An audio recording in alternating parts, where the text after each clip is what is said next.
Kṛṣṇa and Balaram to Mathura, just by seeing their faces, he became so cheerful that all over his body there were symptoms of ecstatic love. This state is called happiness. It is stated it is stated in the 10th canto, 33rd chapter, verse 11 of Śrīmad-Bhāgavatam.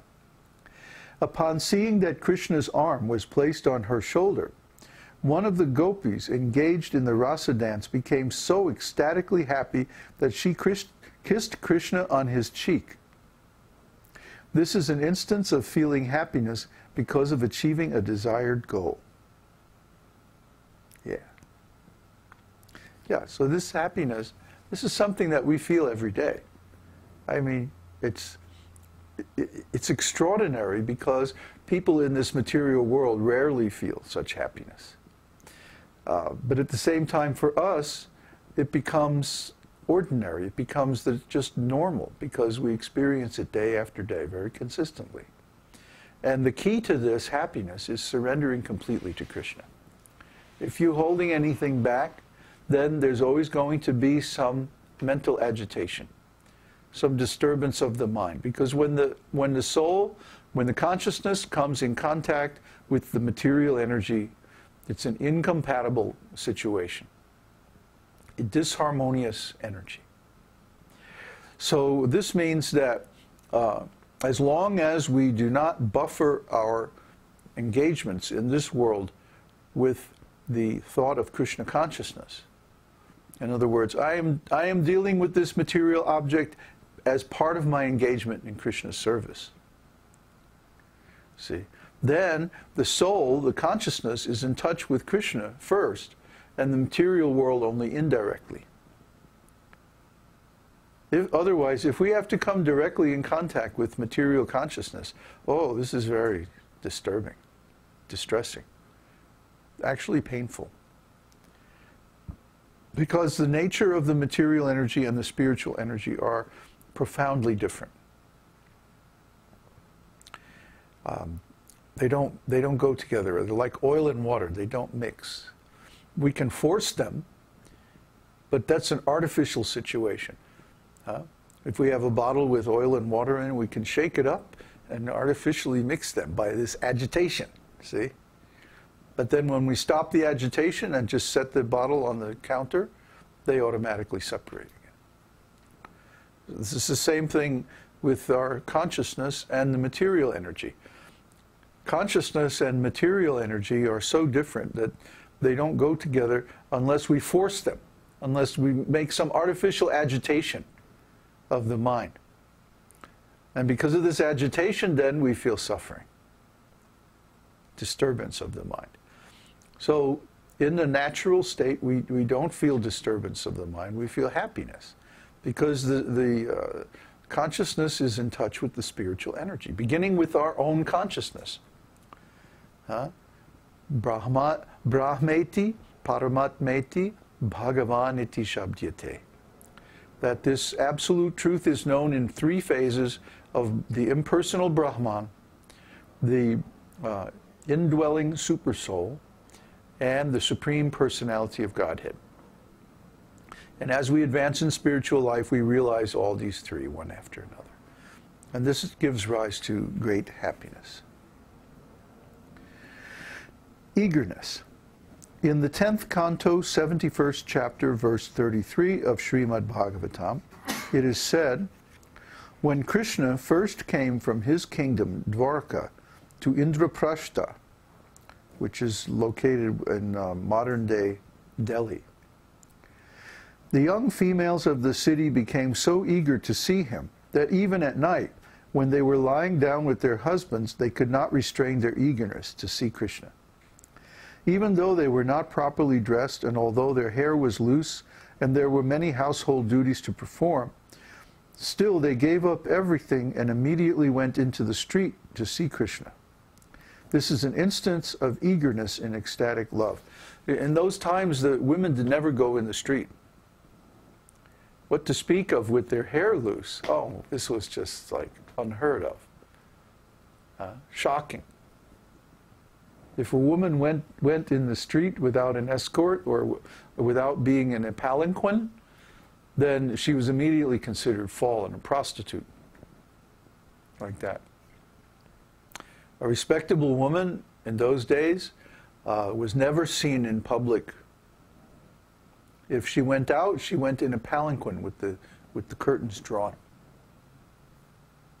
She was only seen, and without any hair covering, she was only seen by her husband. At all other times, the woman kept her hair covered.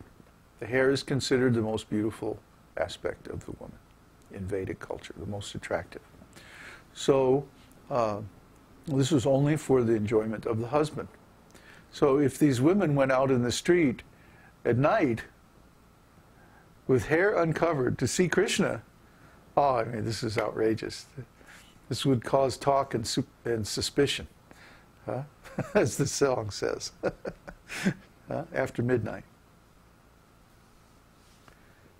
To cause talk and suspicion. Give an exhibition.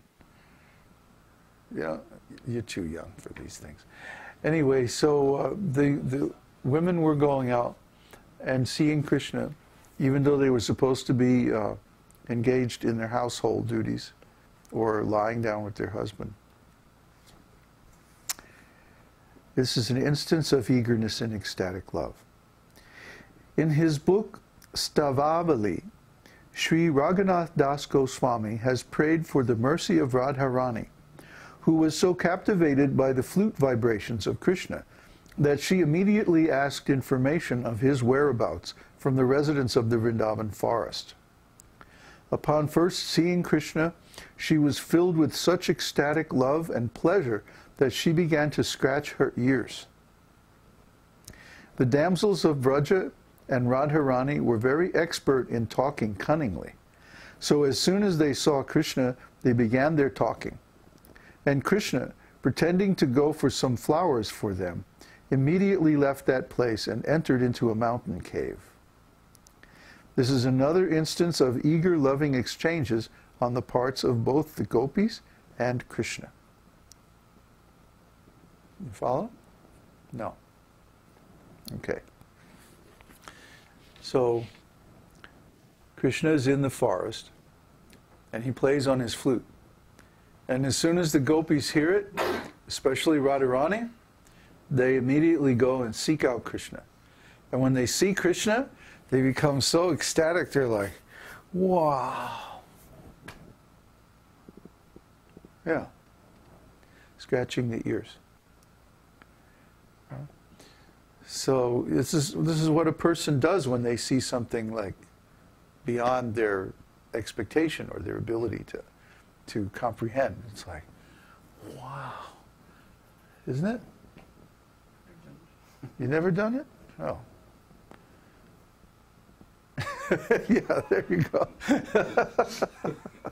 So anyway, the gopis were scratching their ears. And then Kṛṣṇa, he pretended, they started talking about Kṛṣṇa, of course, but in a very indirect way. Because the gopis are very cunning about how they express themselves.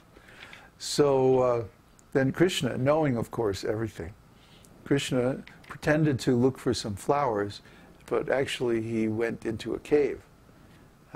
So the gopis could come there and meet him. Oh. Duh. I see. He's not into spelunking, you know what I mean? So when one comes in contact with a lover, then one becomes very eager to exchange loving affairs. There's no thought of fatigue or whether the time or place is appropriate or not, or it's just spontaneous. So that was the condition of Kṛṣṇa and the gopis. Violence.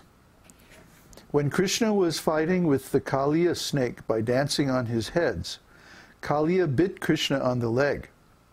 At that time, Garuda became infuriated and began to murmur, "Kṛṣṇa is so powerful that simply by his thundering voice the wives of Kaliya have had miscarriages. Because my Lord has been insulted by this snake, I wish to devour him immediately. But I cannot do so in the presence of my Lord, because he may become angry with me. This is an instance to act violently in ecstatic love as a result of dishonor to Kṛṣṇa.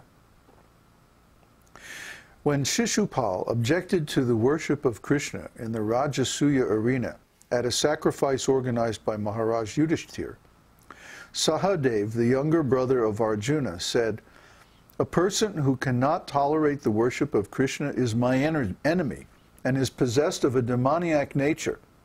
Therefore I wish to strike my left foot upon his broad head, just to punish him more strongly than the wand of Yamaraj."